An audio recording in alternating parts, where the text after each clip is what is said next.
تین چیزیں منجیات ہیں، نجات دینے والی ہیں، اور وہ کون سی ہیں؟ فالعدل فی الغضب والرضا، وہ عدل کرنا ہے غصے کی حالت کے اندر بھی اور خوشی کی حالت کے اندر بھی۔ آپ کسی پہ راضی ہوں یا کسی پہ ناراض ہوں، آپ غصے کی حالت میں ہوں یا آپ سرشاری کی کیفیت میں ہوں، دونوں حالتوں کے اندر آپ نے عدل سے کام لینا ہے۔ کسی سے دشمنی ہو تو اس کے خلاف بھی ناانصافی لوگ کر دیتے ہیں، کسی پہ غصہ ہو۔ اسی طرح کسی سے بہت پیار ہو، رشتہ داری ہو، تو اس کے ساتھ بھی ناانصافی ہو جاتی ہے۔ یہ قضات کی ذمہ داری اہم ترین ذمہ داری ہے۔ آپ اگر منصب قضا پہ بیٹھے ہیں، جج بنے ہیں، منصف بنے ہیں، قاضی بنے ہیں، پنچایت میں آپ کو بڑا بنا لیا گیا ہے، آپ پر فیصلہ ڈال دیا گیا ہے، تو پھر ترازو کے دونوں پلڑے برابر رکھیں۔ کوئی فرق نہیں پڑتا کہ رات 12 بجے عدالت لگائیں یا دن کے اجالے میں لگائیں، لیکن کریں انصاف، پھر تمہارے اوپر کوئی انگلی نہیں اٹھا سکتا۔ لیکن اگر تم عدل نہیں کرو گے، اگر تم انصاف نہیں کرو گے، تو قیامت کے دن جو ظالم قاضی ہوگا اس کو لٹکایا جائے گا۔ تو اس لیے ارشاد فرمایا کہ جو نجات دینے والی چیزیں ہیں وہ غصے کی حالت کے اندر بھی اور خوشی اور سرشاری کی کیفیت کے اندر بھی عدل کرنا۔ ایک عربی مقولہ ہے، الملک یدوم بالکفر ولا یدوم بالظلم، ملک کفر کے ساتھ تو قائم رہ سکتے ہیں لیکن ظلم کے ساتھ قائم نہیں رہ سکتے۔ دنیا کے کتنے ملک ہیں جہاں نظام کفر کا ہے لیکن عدل پایا جاتا ہے تو وہ خوشحال ہے۔ لیکن لوگ نمازیں بھی پڑھتے ہوں، سجدے بھی کرتے ہوں، اعتکاف بھی بیٹھتے ہوں، حج جمرے بھی کرتے ہوں، لیکن عدالتیں انصاف نہ دیتی ہوں، سکون کبھی نہیں ہو سکتا۔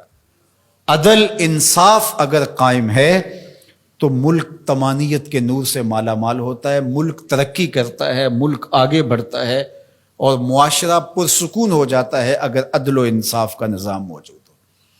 تو اس لیے اللہ کے محبوب نے فرمایا 3 چیزیں نجات دینے والی، ان میں سے پہلی چیز کا ذکر کیا، غصے کی حالت کے اندر اور رضا کی حالت کے اندر عدل کے تقاضوں کو پورا کرنا۔ اللہ اکبر۔ والقصد فی الفقر والغنا، دوسری چیز فقر میں اور غنا میں، خوشحالی میں، آسودگی میں اور غربت میں، دونوں حالتوں کے اندر میانہ روی سے چلنا۔ یہ نہیں ہے کہ آپ کے پاس پیسے زیادہ آ گئے تو فضول خرچ بن جائیں، اور اگر جو ہے وہ حالات تھوڑے سے تنگ ہوئے ہیں تو بالکل ہی بخل کریں۔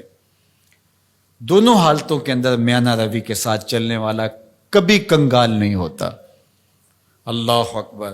والذین اذا انفقوا لم یسرفوا ولم یقتروا وکان بین ذلک قواما، فرمایا کہ وہ لوگ جب خرچ کرتے ہیں نہ تو فضول خرچی کرتے ہیں اور نہ ہی وہ بخل کرتے ہیں، بلکہ جو درمیان والا راستہ ہے اس راستے کو اختیار کرتے ہیں۔ تو درمیانی راستہ چلنے والا ہی سرخرو، کامیاب اور بامراد ہوتا ہے۔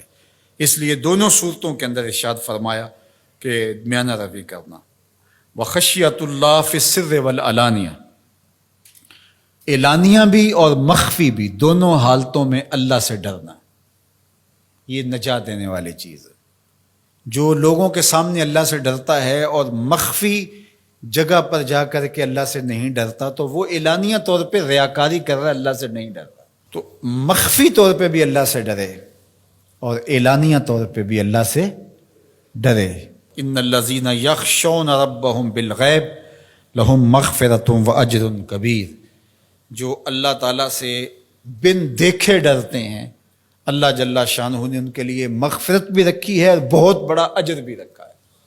اور وہی حدیث جو میں نے آپ کے سامنے رکھی کہ 7 اشخاص قیامت کے دن عرش الہی کے سائے تلے ہوں گے، ان میں سے جو 7واں شخص ہے اس کا ذکر حضور نے ارشاد فرمایا، وَرَجُلٌ ذَكَرَ اللَّهَ خَالِيًا فَفَاضَتْ عَيْنَاهُ، وہ شخص جو تنہائی میں بیٹھا اور اللہ کو یاد کرنے لگا اور اس کی آنکھیں آنسوؤں کا خراج دینے لگی، اللہ کے خوف سے اس کی آنکھوں سے آنسو ٹپکنے لگے، تو فرمایا قیامت کے دن جب کوئی سایہ نہیں ہوگا اللہ اس شخص کو اپنے عرش کا ٹھنڈا سایہ عطا فرمائے۔